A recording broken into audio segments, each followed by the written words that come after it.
함께 찬양하십시다. 하나님은 너를 지키시는 자, 하나님은 너를 지키시는 자, 너의 운명에 그를 대신 낮에 해와 밤의 달도 너를 대시 못하리. 하나님은 너를 지키시는 자, 너의 환난을 면케하시리. 그가 너를 지키시리라.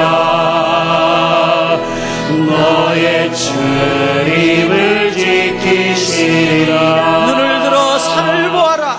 눈을 들어 산을 보아라. 너의 돈 어디서 오나. 천지 지으신 너를 만드신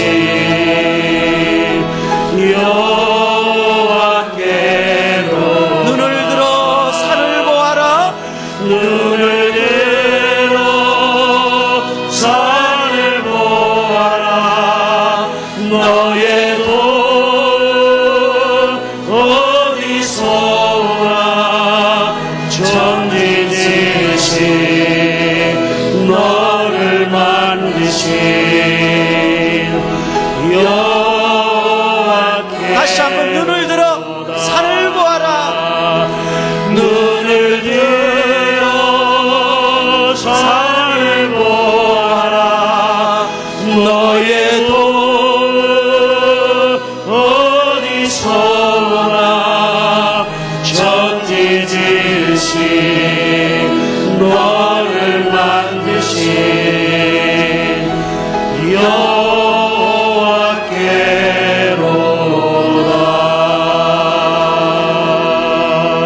여호와께로다. 할렐루야. 오늘도 우리 그 여호와 하나님께서 여러분과 함께 하시기를 바랍니다. 세상에서 가장 큰 가마솥이라는 동화가 있습니다. 이 동화의 내용에 보면은 똘이라는 주인공이 등장합니다. 그런데 이 똘이네 마을의 어른들은 마주치면 싸우는 일들이 다반사였습니다. 그런데 어느 날 숲속에서 이런 음성이 들리기 시작합니다. 시끄러워! 이런 음성이 마을을 향해서 들려오고 엄청나게 큰 괴물의 그림자가 똘이네 마을을 덮치기 시작합니다. 사람들은 괴물이 나타났다고 무서워 벌벌 떨었습니다. 괴물은 시끄럽게 하는 놈부터 잡아먹겠다고 위협을 또 가합니다. 이때 똘이는 자기도 모르게 팥죽을 끓여줄 테니 우리를 해치 말라고 제안을 합니다.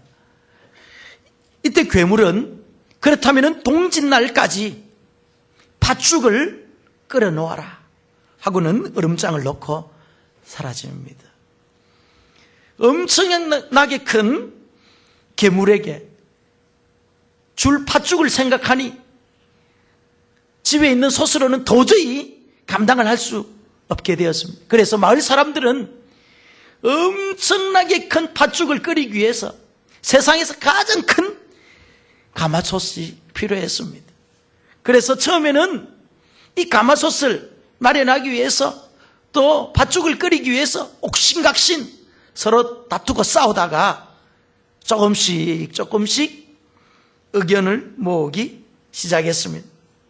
끝내는 모든 사람들이 한 마음이 되어서 팥씨를 뿌리기 시작하고 쇠붙이를 모아서 세상에서 가장 큰 가마솥을 이렇게 만들었습니다.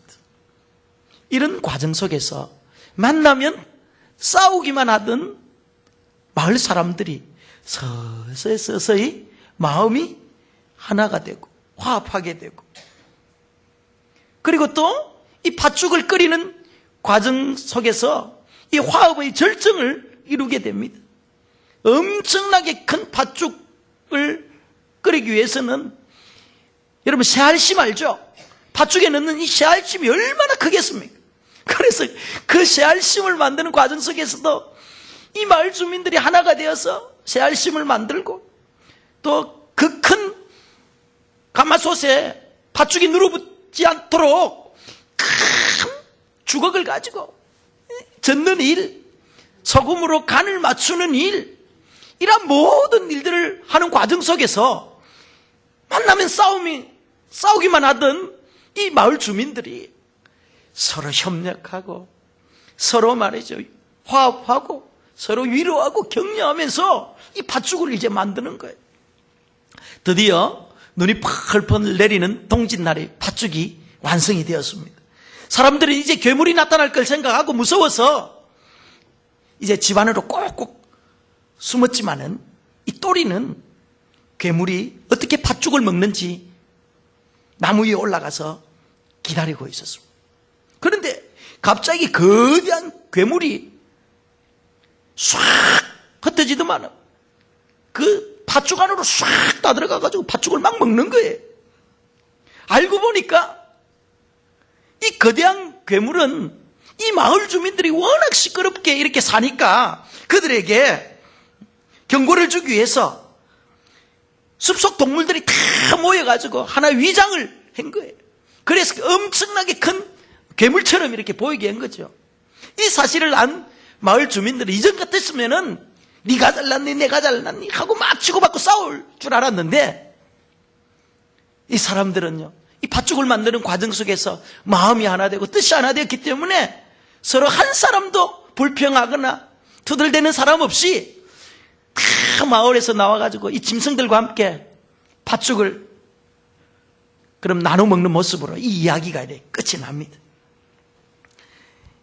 숲속 동물들에 의해서 한 가지 목적의식을 갖게 된 또리 마을 사람들, 그 목적을 성취하기 위해서 화합하고 협력하여 결국은 마을이 하나 되는 모습의 아름다움을 이 동화는 우리에게 이야기를 해주고 있는 것입니다. 그렇습니다.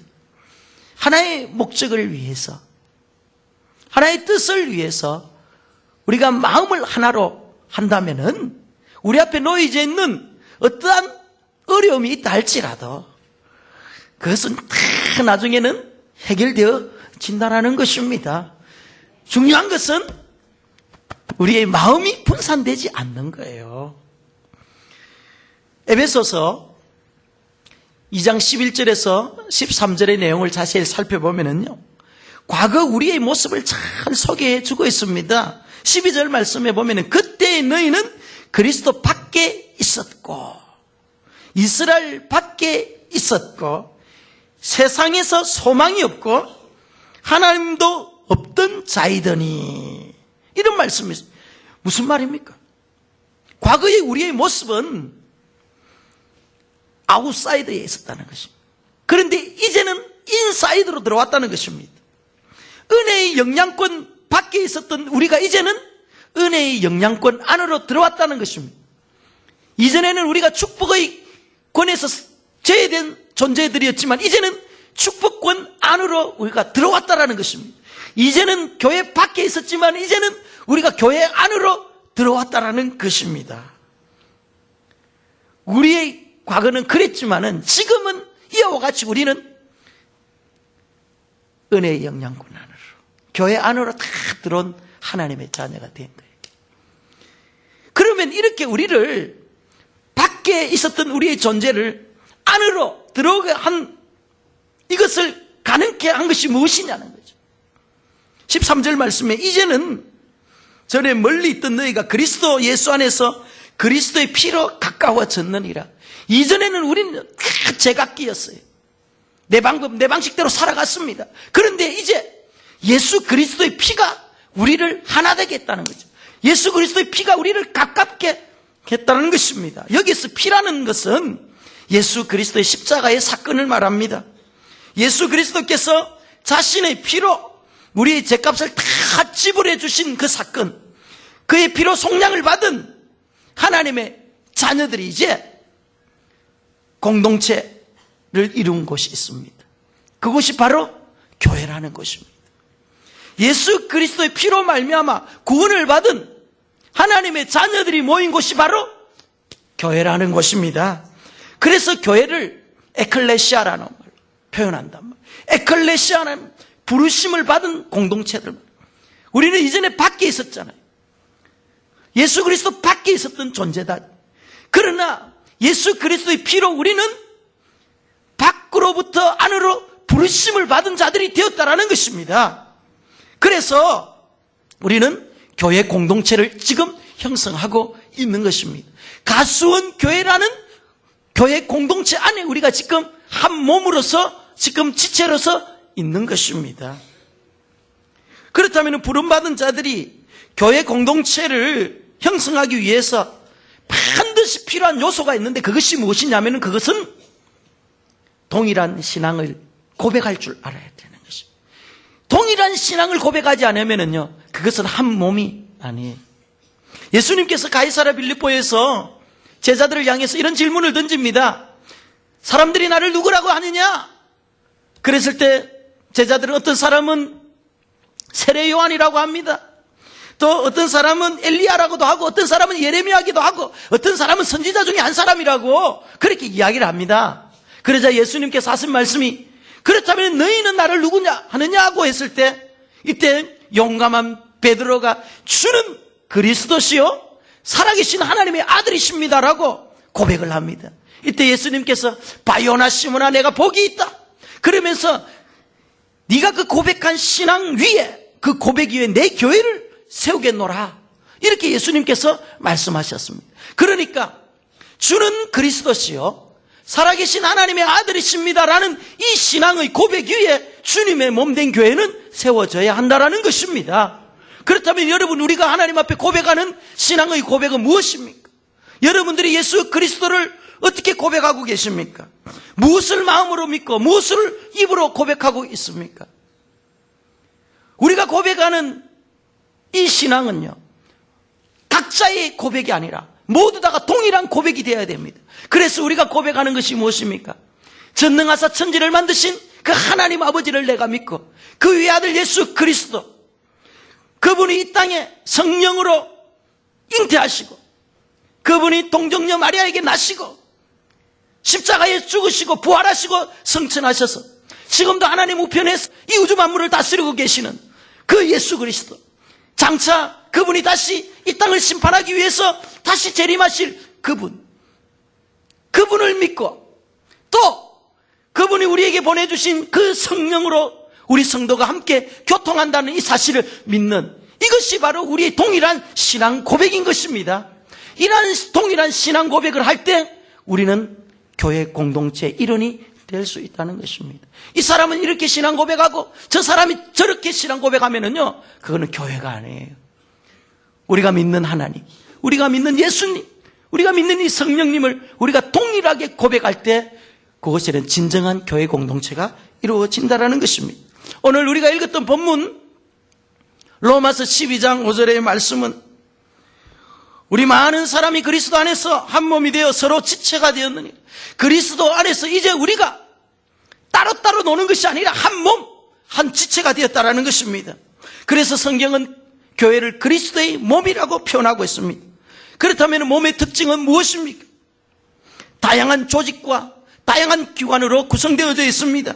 이런 조직과 기관이 모여서 하나의 몸을 이루듯이 교회도 마찬가지라는 것입니다.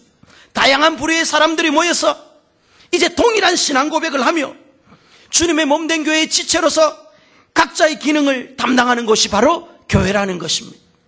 그래서 교회는요, 다양성 속에서 그 부르심의 소망을 쫓아서 이제 성령으로 하나 되게 하심을 따라서 우리는 이제 교회에 주신 이 시대적 사명과 비전들을 이루어 나가는 것입니다.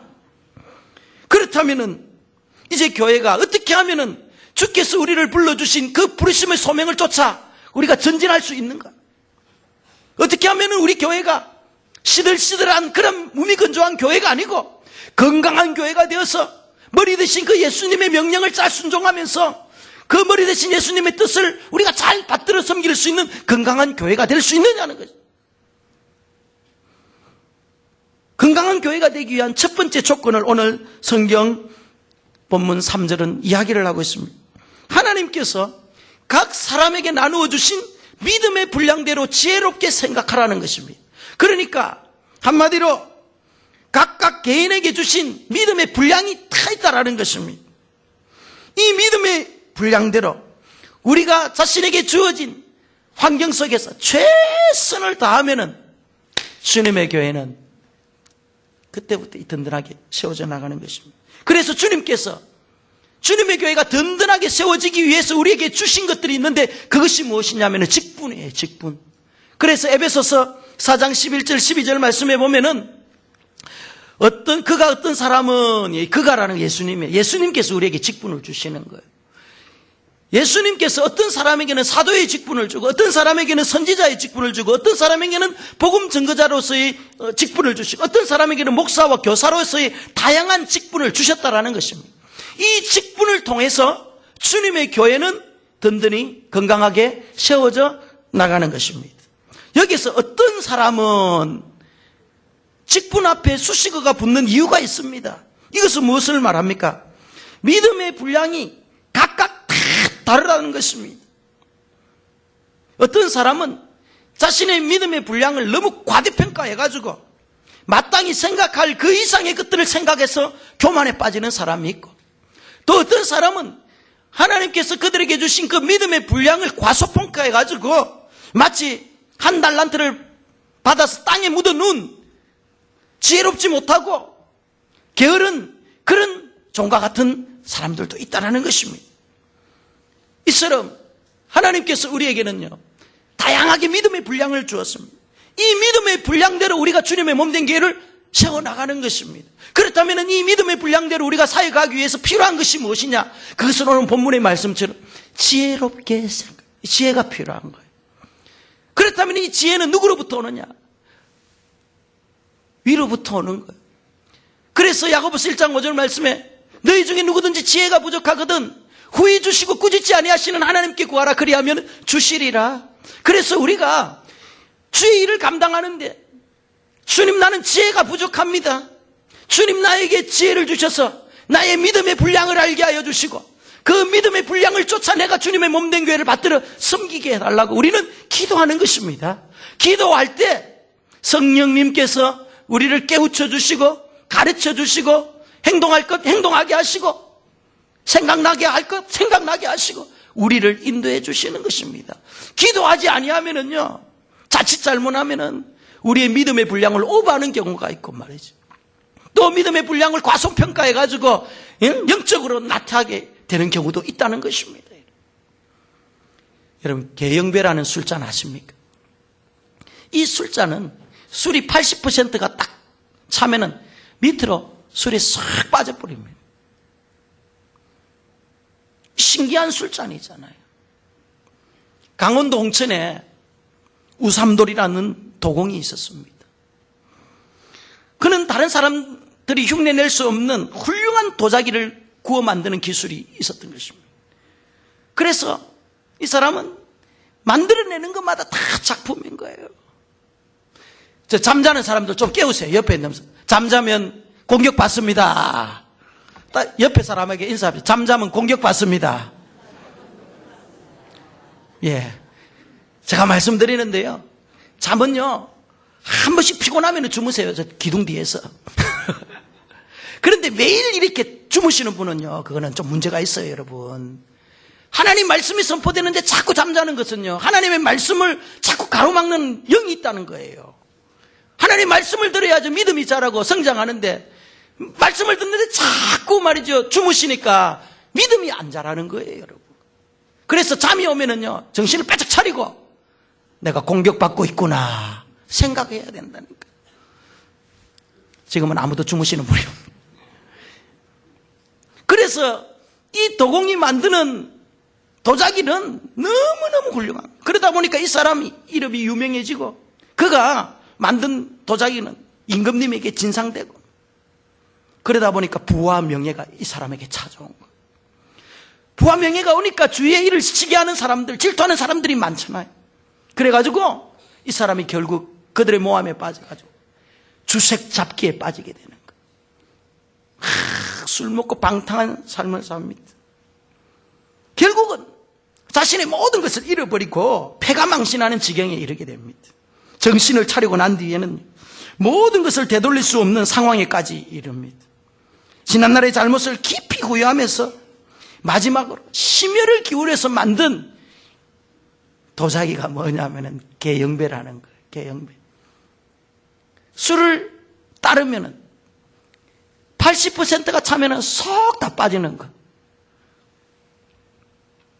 여러분, 조선시대의 유명한 거상 임상옥 아시죠? 이전에 MBC TV에서 상도라는 드라마 했잖아요. 거기에 나오는 주인공 임상옥이가 이 개영배의 술잔을 소유하게 됩니다.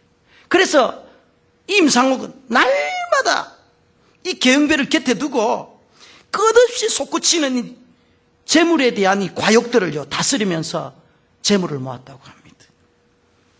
한자성어에 보면은 과유불급이라는 말이 있습니다. 이 말이 무엇이냐면 지나치면은 부족한 것보다 못하다라는 그런 뜻이 있습니다. 그렇습니다. 건강한 교회가 되기 위해서는 주님께서 우리 교회에 주신 여러분 한 사람 한 사람에게 주신 믿음의 분량이 있는데 그 믿음의 분량을 넘어서 버리면 안 되는 거예요. 항상 겸손하게 정말 내가 주님의 몸된 지체로서 늘 섬기는 그런 낮은 자의 자세를 가지고 주님의 교회를 받들어 섬기면은요 반드시 그 교회는 건강한 교회, 든든히 세워지는 교회가 된다는 것입니다. 두 번째, 주님의 몸된 교회가 건강해지기 위해서는요 지체의식을 가져야 되는 거예요. 지체라는 것은 무엇이냐? 우리 몸의 부분 마디마디를 지체라고 합니다. 그리스도 안에서 우리 모두 다 이제 한 몸이 되었고 여러분 한 사람 한 사람은 이제 그리스도 안에서 지체가 된 것입니다.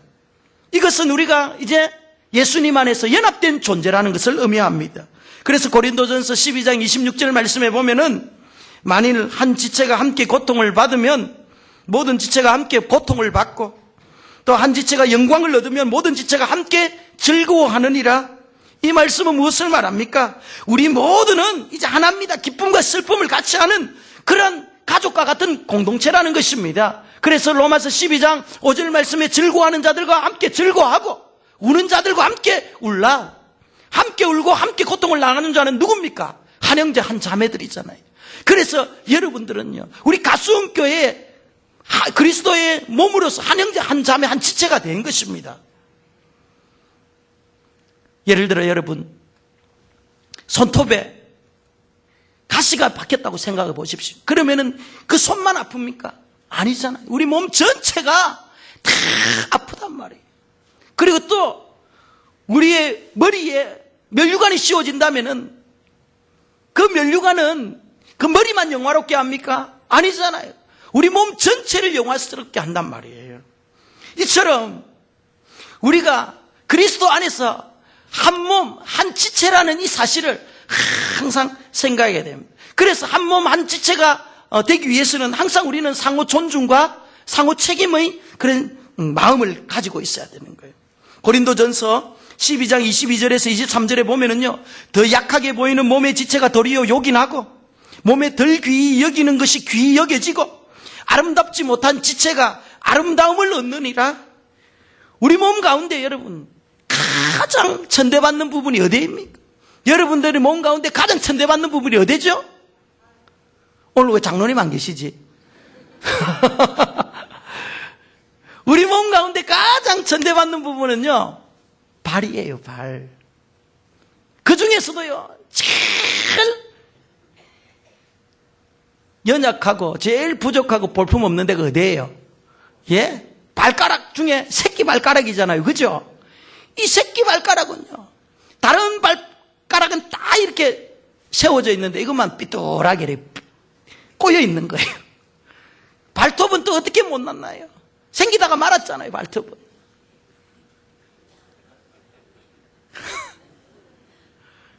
그런데 그런데 중요한 사실은 이 새끼발가락이 없다면은요, 우리 몸의 균형을 잃는다는 거예요. 사람이 걸어다닐 때 균형을 잃어가 기형이 되는 거예요. 그리고 이 새끼발가락이 비스듬하게 누워있기 때문에 허리에 제대로 힘이 전달된다는 거예요. 아무렇지도 않는 이 새끼발가락이 우리의 인체에 있어서 이렇게 중요한 역할을 하듯이 주님의 몸된 교회도 성도들 가운데 보이지 아니하는 곳에서 이름 없이 빛도 없이 수고하고 애쓰는 그런 새끼발가락과 같은 그런 성도들이 많이 있다라는 거예요. 주님의 관점에서 보면은요, 이 덜 귀히 여기는 이런 부분들, 아무렇게도 사람들 생각하지 않는 이런 부분들을 주님께서는 더 귀히 여기고 더 사랑한다라는 거예요, 여러분. 우리는요, 이와 같은 상호 지체의식을 가져야 되는 거예요. 상호 그리고 책임도 우리는 지어줘야 되는 거예요. 이 사람이 뭔가 부족하면은요, 그 부족을 내가 담당해주고자 하는 그런 책임의식이 있어야 된다는 거예요. 제가 부산에서 사역할 때 그 교회 안수 집사님 한 분이요, 말기암 판정을 받았어요. 이분은 위가 완전히 이렇게 전이가 달렸기 때문에 그 위를 도려내지 않고서는, 절단하지 않고서는 살 수 없다라는 그런 판정이네요. 그래서 의사도 이 사람은 죽는다. 그러나 마지막으로 위를 한번 절단해보자. 그래서 그 암이 퍼져 있는 그 위를요, 부분 절단이 아니고 완전 절단을 해가지고 절단된 그 부분하고 대장하고 직접 연결을 해버린 거예요. 여러분 한번 생각을 해봅시다. 음식이 들어오면 위에 들어가가지고 소화가 되어지고 장으로 내려가야 되는데, 이 집사님에는 위가 없고 바로 직통으로 대장으로 음식이 내려가는 거예요. 살 수 있겠습니까? 못 살겠습니까? 의학적으로는 못 살죠. 그런데 살은 거예요. 우리와 똑같이 음식을 먹고 똑같이 행동하는 거예요. 대장이 위가 없으니까 위의 기능을 하더라니까요. 그래서 이 집사님은요, 나는 위가 없는 사람입니다. 어떤 사람은 나는 쓸개 없습니다 이러지만은, 이 집사님은 나는 위가 없다는, 완전 위가 절단됐다는 거예요. 그렇습니다. 교회도 마찬가지. 우리의 인체에 위가 없으면은요, 위의 기능을 다른 대장이 이렇게 하듯이 주님의 몸된 교회의 한 부분이 연약하면은요, 우리가 서로 책임을 지고 서로 함께해서 그 연약한 부분들을 보충해 나가는, 그게 교회예요, 여러분. 내 혼자 존재하는 것이 교회가 아니에요.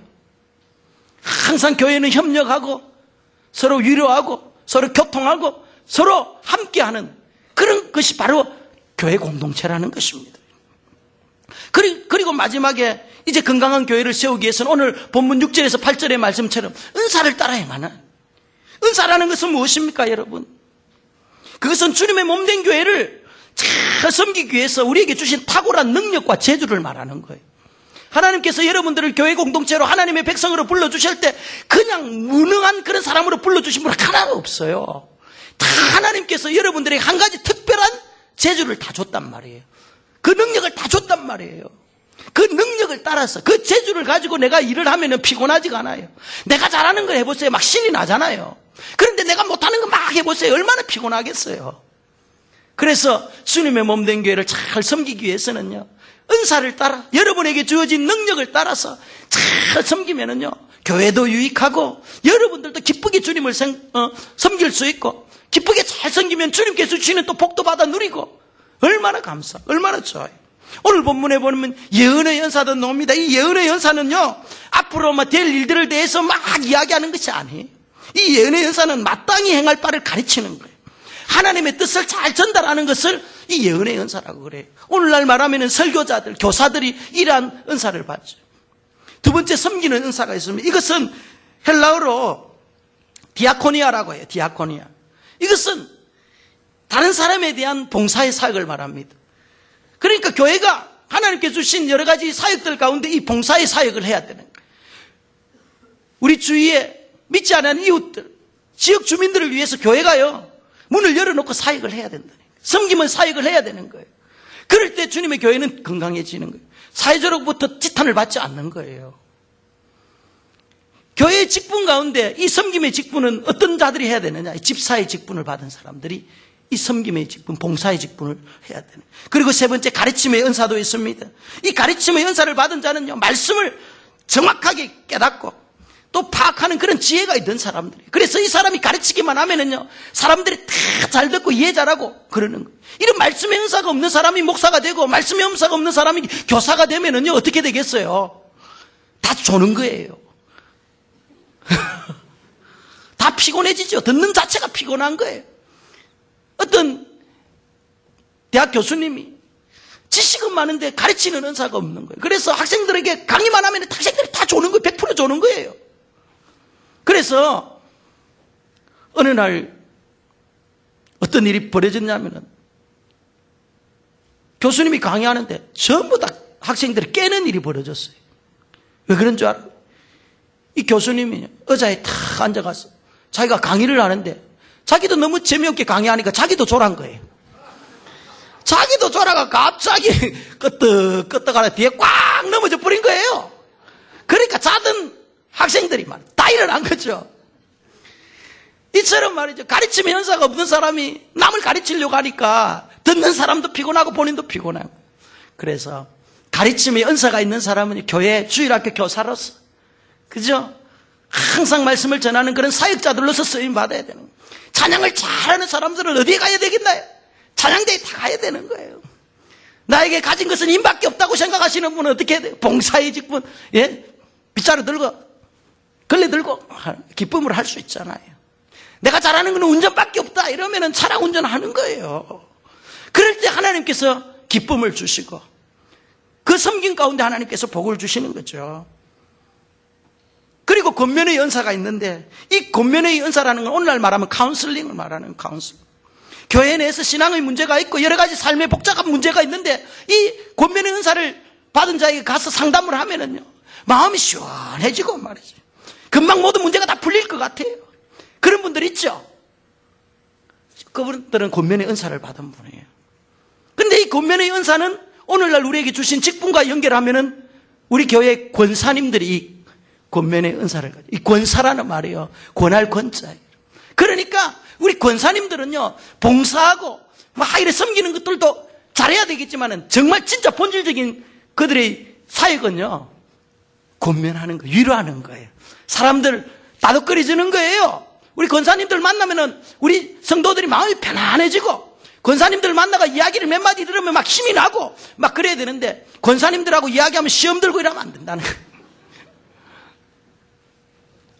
우리 가성교회 권사님들은 다 이렇게 훌륭한 카운셀러가 되기를 바랍니다.